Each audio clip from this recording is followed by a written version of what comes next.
अभी हमारे साथ हैं अमित सिंह, जो जदयू के टीम सेनानी के प्रदेश उपाध्यक्ष हैं। इनसे बात करेंगे जदयू में इन दिनों अमित सिंह जी क्या सब कुछ ठीक चल रहा है? सबसे पहले मैं आपके चैनल के माध्यम से बिहार की महान जनता को प्रणाम करता हूं, नमस्कार करता हूं, धन्यवाद देता हूं और आपके चैनल को भी और आपको भी बहुत बहुत धन्यवाद कि आपने अपना कीमती समय निकालकर इस मुद्दे पे बात करने के लिए मुझे बुलाया। वर्तमान में जदयू में सब कुछ ठीक चल रहा है, कहीं कोई किसी प्रकार की दिक्कत नहीं है। जी अगर दिक्कत नहीं है अमित सिंह जी, तो जब आपके पार्टी के दूसरे नंबर के नेता, कद्दावर नेता आरसीपी सिंह, जिन्होंने कई लोगों को बनाया, कई लोगों को नेता बनाया, कई लोगों को टिकट दिया, वैसे आरसीपी सिंह एक राज्यसभा टिकट के लिए मोहताज बने रहे।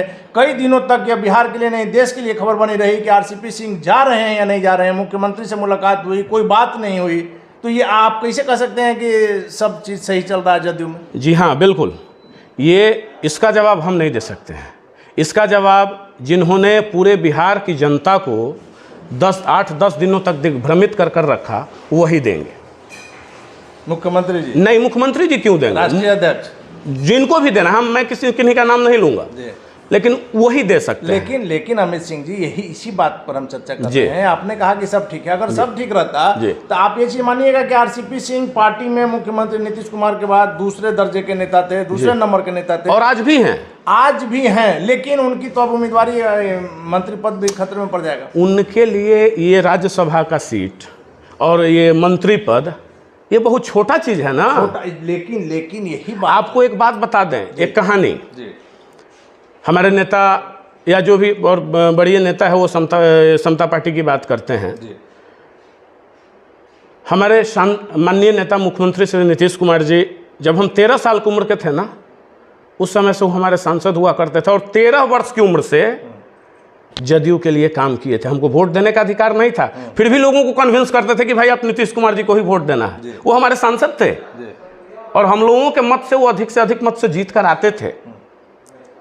लेकिन समता पार्टी का तो मसाल छाप से हम भी चले थे। आज स्थिति क्या है साहब? आज जो देख रहे हैं, दादा की बात कर ले आप, हमारे जो वशिष्ठ नारायण सिंह जी हैं, जिस वक्त उनको तीसरी टर्म जो राज्यसभा जब उनको भेजा गया, शायद ये कहानी आपको मालूम ना हो या बहुत कम लोग जानते होंगे, हम लोगों को पता है कि 3-3 सीट पे बड़े साहब भी मान गए थे और बीजेपी से भी बात हो गई थी। वहाँ माननीय आरसीपी सर ने ही कहा बड़े साहब को कि नहीं साहब, 3-3 सीट पे मैं क्यों लड़ूंगा? तो बड़े साहब ने कहा कि तो ठीक है, आप जाइए बात करके देखिए।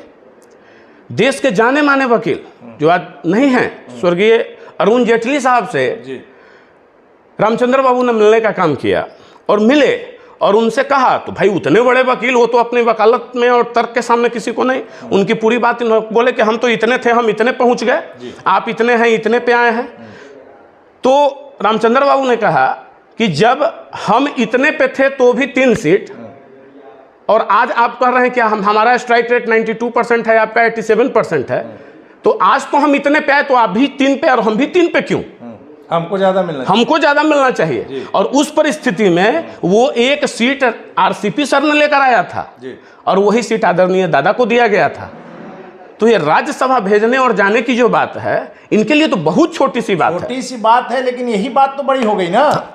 ये जो लोग इसको बड़ा बनाए हैं ना, एक्चुअली देखिए दिक्कत कहाँ है कि आरसीपी सर का मात्र कभी भी of the record, on the record, कभी भी हम लोगों से जब भी बात किए हैं तो वो सिर्फ 3 बात ही मूलतः समझाते हैं। पहली बात कि माननीय मुख्यमंत्री जी हमारे नेता हैं, उनका सिर आप कोई ऐसा कार्य न करें कि उनका सिर समाज में कहीं झुके। दूसरी बात कि माननीय मुख्यमंत्री जी के द्वारा इतनी सारी योजनाएं चलाई जा रही हैं, उसकी जानकारी जन जन तक पहुंचानी है। तीसरी बात कि हमारी पार्टी कैसे मजबूत हो और जो विरोधी हमारे बारे में प्रोपगंडा फैलाते हैं उनका सही जवाब और बिल्कुल खंडन करना हो, लोकतांत्रिक तरीके से करना है, कभी भी अशिष्टता के साथ नहीं करना है। लेकिन अमित सिंह जी, जो बात सामने आ रही है कि आरसीपी बाबू जो हैं यूपी चुनाव में सही समय पर बीजेपी के साथ तालमेल नहीं कर सके, पार्टी को अंधेरे में रखा, इसका भी खमियाजा भुगतना पड़ा। ललन सिंह जो राष्ट्रीय अध्यक्ष हैं, इनसे कुछ मतभेद था। हालांकि आरसीपी बाबू ने हमेशा इस बात से इनकार किया, उनका साफ तौर पर का नाम है कि ललन बाबू नीतीश बाबू से हमारे संबंध अच्छे हैं, बिल्कुल। लेकिन अमित सिंह जी, कुछ तो मजबूरियां रही होंगी, वरना यूं ही कोई बेवफा नहीं होता। नहीं, कोई बेवफाई नहीं हुआ है। आप इन बातों को समझिए। यूपी चुनाव से पूर्व ही हमारे ये आरसीपी सर बता चुके थे, आदरणीय ललन बाबू को नहीं, माननीय मुख्यमंत्री जी को। अरे नेता तो वो है ना जी, बाकी हम सभी लोग तो कार्यकर्ता हैं। उस समय आपको याद होगा ये बयान आया था, आपके पार्टी से ही बयान आया था कि आरसीपी बाबू ने तालमेल की बात नहीं की, देर कर दिया, जिसके कारण जिसका खंडन उन्होंने तो किया था ना कि नहीं, हमने मुख्यमंत्री जी को बता दिया है, हमने आदरणीय नेता को बता दिया है कि भाई ऐसा कुछ नहीं होने जा रहा। और वो क्यों करेंगे? वो स्पष्ट वो तर्क के साथ बताए थे कि भाई ठीक है, इसमें अगर कुछ कम, चूंकि देखिए दिक्कत कहाँ थी ना कि बहुत ज़्यादा सीट का एक्सपेक्टेशन था, ठीक है, उतना मिलना नहीं था। आज बिहार में ही हम मजबूती में हैं, हमारे मुख्यमंत्री नीतीश कुमार जी मजबूती में हैं। माननीय प्रधानमंत्री जी ने तो स्पष्ट कहा, ट्रिपल अलायंस था ना हमारा, उस समय उन्होंने घोषणा कर दिया कि जब मुख्यमंत्री होंगे तो नीतीश कुमार जी होंगे। क्यों? क्योंकि उनको इस बात की जानकारी थी कि बिना नीतीश हम संभव नहीं है, जैसे बिन गांगों का झूमर संभव नहीं है। लेकिन अमित बाबू, एक चीज आपको मानना होगा कि जातीय जनगणना की जो बात हो रही है, जो बिहार का सारा पार्टियों का शिष्टमंडल प्रधानमंत्री जी से मिला था, उसमें आरसीपी बाबू नहीं गए थे। कहीं ना कहीं ये भी कुछ कारण था। दूसरा है कि ऐसी भी बातें आ रही हैं कि बीजेपी से आरसीपी बाबू का प्रेम भी उनके लिए घातक बना। बीजेपी में उन मंत्री भी जो है वो बिना नीतीश बाबू के, मुख्यमंत्री जी के बिना सहमति के बने थे। इन तमाम बातों को लेकर के उनके साथ कुछ खेला हुआ है। अच्छा ठीक है, हम आपके सवालों का एक पर एक जवाब। सबसे पहले बीजेपी के प्रेम की बात करते हैं, तो आपको याद है ना, हमारी तो उम्र कम थी, आपकी तो उम्र ज़्यादा रही होगी, आप देखे हैं, हमारे नेता आदरणीय मुख्यमंत्री श्री नीतीश कुमार जी किसके शासनकाल में रेल मंत्री और भूतल परिवहन मंत्री हुआ करते थे? एनडीए। कितना मानते थे अटल बिहारी वाजपेयी जी? इसमें कोई शक है? कोई शक नहीं। तो वो उस समय प्रेम नहीं था, और आज रामचंद्र बाबू अगर मंत्री होगा तो इनका प्रेम हो गया? नहीं, तो रामचंद्र बाबू क्या मुख्यमंत्री की सहमति से? जी हाँ, बिल्कुल साहब की सहमति से बने हैं। वो कई बार इन बातों का खंडन किए हैं। हम लोग तो छोटे कार्यकर्ता हैं, हम तो नहीं जान, लेकिन साहब ने स्पष्ट कई मंचों से कहा है। लेकिन आगे अब क्या होगा? अब तो आरसीपी बाबू का मंत्री पद भी खतरे में पड़ जाएगा। हालांकि कल मुख्यमंत्री जी ने कहा है कि अभी कार्यकाल तक वो बने रह सकते हैं। जी हाँ, लेकिन इसका मतलब है कि कार्यकाल के बाद अब इनको नहीं, इसका अनदर मतलब नहीं निकाला जाए। देखिए, एक बात आपको मानना पड़ेगा, मुख्यमंत्री जी चाणक्य हैं और उनकी नीति समझ लेना, एक वो जानते हैं, दूसरा भगवान पृथ्वी पर तीसरे के औकात नहीं है, कोई नहीं समझ सकता है। और रामचंद्र बाबू जिनका 25-30 वर्षों का संबंध है, ठीक है, एक चने के दो दाल हैं। बस मैं आपके चैनल के माध्यम से इतना ही कहना चाहूंगा, सतर्क। लेकिन एक चने के दो दाल है, आपकी बात कल तक सही थी, जब तक घोषणा नहीं हुआ था बस तक सही थी। कुछ बात नहीं है, आगे भी आप देखेंगे। संगठन के लिए, ठीक है, रामचंद्र बाबू संगठन के आदमी हैं। संगठन को उन्होंने कहां तक ले गया? बूथ तक पहुंचाने ले गए। 33 था, आज 13 आ गया, कल ही उन्होंने कहा। बिल्कुल सही प्रश्न आपने किया। मैं आपके चैनल के माध्यम से, कल हमारे रामचंद्र बाबू ने भी कहा, और मैं भी यह पूछना चाहता हूं कार्यकर्ताओं के माध्यम से, आपके चैनल के माध्यम से कार्यकर्ताओं की तरफ से कुछ प्रश्न है हमारा, कि बचपन से हम लोग यही सीखे कि ज्वाइंट फैमिली में बड़ी ताकत होती है, एकता में बड़ी बल होती है, ठीक है। तो आज न्यूक्लियर फैमिली की तरफ पार्टी क्यों जा रही है? 33 से हमको 13 पे क्यों लाया गया? पहला सवाल ये माननीय प्रदेश अध्यक्ष जी से है। हम इसी सवाल पर आना चाह रहे थे। जब शुरू में हमने पूछा कि क्या जदयू में सब सही चल रहा है, आप मानिए इस बात को कि जब आरसीपी सिंह संगठन के लिए काम करते थे और क्या काम किया आपको बढ़िया से पता, हम उसको बताना जरूरी है। जी बिल्कुल, क्योंकि आप हमसे ज्यादा बेहतर समझ सकते हैं। तो आरसीपी बाबू ने जब कहा कि 33 कमेटियां थी, तो आज उसको 43 होना चाहिए था, 53 होना चाहिए था। बिल्कुल, इसका मतलब कि कहीं ना कहीं उनकी बातों को नजरअंदाज किया जा रहा है। नजरअंदाज नहीं, कॉन्फिडेंस का कमी है, आत्मबल की कमी है। इससे पार्टी कमजोर हो रही है ना। जिससे पार्टी कमजोर नहीं होगी, जहां एक प्रकोष्ठ में कम से कम जिला इकाई से लेकर प्रखंड और पंचायत तले का मिनिमम 1000 आदमी तो होगा ना साहब जी, ठीक है। आप 33 को 13 पर ले आए, तो जब 33 को 13 पर ले आए तो 20,000 कार्यकर्ता और वो भी वैसे निष्ठावान कार्यकर्ता जो अपने संसाधन से पार्टी को सींचे लगे हुए हैं। पार्टी ने उनको कहीं कोई महिमा मंडित करने का काम नहीं किया है, कुछ भी नहीं देने का। लेकिन देखिए माननीय मुख्यमंत्री जी के प्रति प्रेम, आदरणीय आरसीपी सर के प्रति कार्यकर्ताओं का प्रेम। लेकिन जी अमित बाबू, इन कार्यकर्ताओं का जो प्रेम है, वो स्नेह है, वो तो बीच में ही रह जा रहा है ना। मुख्यमंत्री तक अगर ये बात पहुंचती तो कहीं ना कहीं प्रदेश नेतृत्व इसके लिए दोषी है। जी नहीं, अब इन बातों को कार्यकर्ता माननीय मुख्यमंत्री जी तक पहुंचाएंगे।